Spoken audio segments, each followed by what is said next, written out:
মৃত্যুর বছর পাঁচেক আগে স্বামী অভেদানন্দকে স্বামীজি বলেছিলেন, বুঝলে অভেদানন্দ, আমি হয়তো আর 5-6 বছর বাঁচব। আমার আত্মা দিন দিন বড় হয়ে যাচ্ছে, এত বড় হয়ে যাচ্ছে যে শরীরের মধ্যে থেকে তাকে আর ধরে রাখা যাচ্ছে না। সে বারে বারে এই শরীর ছেড়ে পালাতে চাইছে।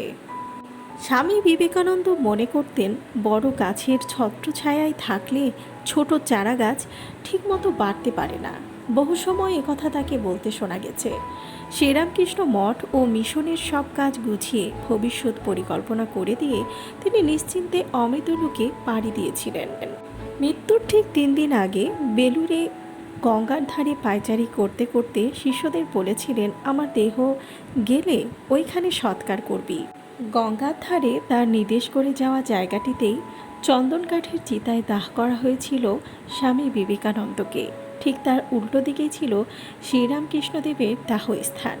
চিতার আগুনে শায়িত স্বামী বিবেকানন্দ তার প্রিয় শিষ্যা নিবেদিতা চিতাকে প্রদক্ষিণ করে চলছেন বারবার, যেন ঘোরের মধ্যে রয়েছে দুচোখ রক্তবর্ণ। স্বামী ব্রহ্মানন্দ দেখলেন নিবেদিতার লম্বা গাউনে উড়ে পড়ছে আগুনের ফুলকি। তাকে ধীরে ধীরে সরিয়ে নেওয়া হলো।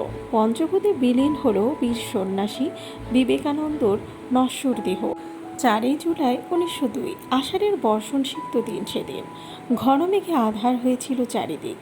রোজের মতো ভোরবেলা ঘুম ভেঙেছিল স্বামীজির। উঠে নিত্যকর্ম সেরে বেলুড় মঠের প্রার্থনা গৃহে ধ্যানে বসলেন। টানা 3 ঘন্টা পর তার ধ্যানভঙ্গ হলো। প্রাতরাশ খেয়ে ছাত্রদের নিয়ে পড়াতে বসলেন স্বামীজি। ব্যাকরণ, দর্শন, বেদ পড়াতে পড়াতে বেলা হলো। স্বামী প্রেমানন্দকে ডেকে নিয়ে গঙ্গার ধারে পায়চারি করতে করতে দরকারি কাজকর্মের কথা আলোচনা করলেন। রামকৃষ্ণ মঠের ভবিষ্যৎ পরিকল্পনা প্রসঙ্গে কিছু জরুরি নির্দেশ দিলেন। এমন সময় বেলুড়ের ঘাটে এসে ভিড়ল জেলে নৌকো। ইলিশ ভর্তি নৌকো দেখে স্বামীজি বেজায় খুশি। ইলিশ মাছ কেনা হলো। উৎসাহ ভরে রান্নাঘরে গিয়ে ইলিশের ঝোল, অম্বল, নানা পদ রান্না করলেন বিবেকানন্দ। তারপর গুরু ভাইদের সঙ্গে বসে বেশ খুশি মনে খেলেন। দুপুরে বিশ্রাম নেওয়ার অভ্যাস তার ছিল না। চলে গেলেন লাইব্রেরিতে। কিছুক্ষণ অধ্যয়ন করে স্বামী প্রেমানন্দকে সঙ্গে নিয়ে ঘুরে এলেন বেলুড় বাজার। তারপর প্রার্থনা ঘরে সন্ধ্যারতি দেখে সন্ধ্যে 7টার সময় ঢুকলেন নিজের ঘরে। বলে গেলেন কেউ যেন তাকে বিরক্ত না করে। ধ্যানে বসলেন স্বামী বিবেকানন্দ। ঘণ্টাখানেক পর হাঁক দিয়ে শিষ্যদের ডেকে বললেন, খুব গরম হচ্ছে, জানালা খুলে দাও। কপালে তার বিন্দু বিন্দু ঘাম জমেছিল। দেখে শিষ্যরা হাত পাখা দিয়ে বাতাস করতে লাগলেন। সেই ধ্যান আর ভাঙল না। স্বামীজি শুয়ে পড়লেন। মুখ থেকে কান্নার মতো একটা শব্দ বেরোলো। মাথা গড়িয়ে পড়ল বারিশ থেকে। মুখে লেগে রইল তৃপ্তির হাসি। রাত 9টা 10-এ অমৃতলোকে পাড়ি দিলেন বীর বিবেক। শিষ্যরা প্রথমে বুঝতে পারেননি, ভেবেছিলেন ভাব সমাধি হয়েছে। তারা জ্ঞান ফেরাতে শ্রীরামকৃষ্ণের নাম গান করতে লাগলেন। তারা ভাবতেই পারছিলেন না স্বামীজির মহাপ্রণয় হয়েছে। খবর দেওয়া হয়েছিল ডাক্তারকে। বেলুড় থেকে এসেছিলেন ডাক্তার মহেন্দ্র মজুমদার ও ডাক্তার বৈকুণ্ঠনাথ সান্যাল। শেষ রক্ষা হলো না। তাদের চেষ্টা ব্যর্থ হলো। কারণ তার আগেই যে স্বামীজি দেহ ছেড়েছেন। ডেথ সার্টিফিকেটে লেখা হলো মস্তিষ্কের রক্তক্ষরণজনিত কারণে মৃত্যু। আবার ম্যাসিভ হার্ট অ্যাটাকও হয়েছিল। স্বামীজির মৃত্যুর পর এমন অনেক তথ্য ও ঘটনা সামনে এসেছে যা দেখে মনে হয় তিনি বুঝতে পেরেছিলেন তিনি চলে যাবেন এই নশ্বর ধরা ছেড়ে। মৃত্যুর ঠিক 2 দিন আগে 2 জুলাই তিনি তার প্রিয় শিষ্যা নিবেদিতাকে মঠে নিমন্ত্রণ করেছিলেন। নিজে তদারকি করে পঞ্চব্যঞ্জন রান্না করে সামনে বসে নিবেদিতাকে খাইয়েছিলেন। খাওয়ার পর জগ থেকে জল ঢেলে নিবেদিতার হাত পা ধুয়ে দিয়েছিলেন পরম যত্নে। স্বামীজির এই আচরণে অবাক হয়ে নিবেদিতা বলেছিলেন, আপনি আমার গুরু, আমি কোথায় আপনার পা ধুয়ে দেব? কিন্তু আপনি কেন আমার পা ধুয়ে দিলেন?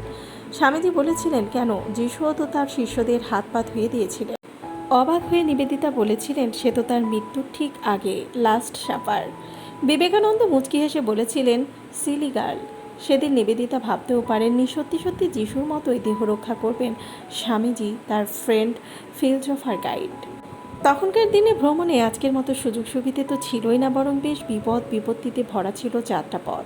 শ্রীরামকৃষ্ণদেব চলে যাওয়ার পর বিবেকানন্দ ভারত ভ্রমণের সিদ্ধান্ত নিয়েছিলেন। তিনি সব বাধা বিপত্তি তুচ্ছ করে ঘুরে বেরিয়েছেন হিমালয় থেকে কন্যাকুমারিকা। শ্রী রামকৃষ্ণের ধর্মদর্শন যেমন প্রচার করেছেন, তেমনি ভারতের নানান ধর্ম ও ধর্মগুরুদের সহচর্যে নিজেকে সমৃদ্ধ করেছেন।